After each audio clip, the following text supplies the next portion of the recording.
Bail.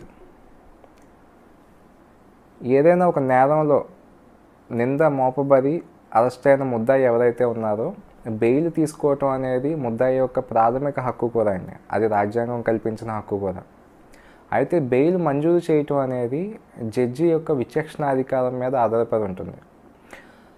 Arrest అయిన ముద్దాయి విడుదలైన తర్వాత చట్టం దృష్టి నుంచి పారిపోవదని, అదేవిధంగా కేసులో ఉన్న సాక్షుల్ని ప్రలోభపెట్టదని, అలాగే కేసును విచారిస్తున్న అధికారుల్ని ప్రలోభపెట్టదని, మళ్ళీ నేరం చేయదని, ఇటువంటి భరోసా గనక జడ్జి గారు ఫీల్ అవ్వగలిగితే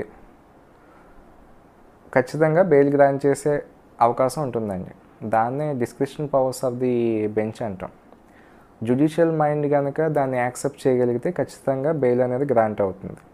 కానీ ఒకసారి కొంచెం లేట్ అవ్వచ్చు. అలాగే స్టాట్యూటరీ పీరియడ్ ఏదైతే కొన్ని నేరాలకి 60 డేస్గా స్టాట్యూటరీ పీరియడ్ ఉంటుందండి ఇన్వెస్టిగేషన్కి.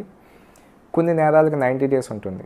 ఆ స్టాట్యూటరీ పీరియడ్ పూర్తి అయిపోయిన తర్వాత అప్పటికీ కూడా ఇన్వెస్టిగేషన్ పూర్తి అవ్వకపోతే అప్పుడు కూడా బెయిల్ మంజూరు చేయడం అనేది జరుగుతుంది.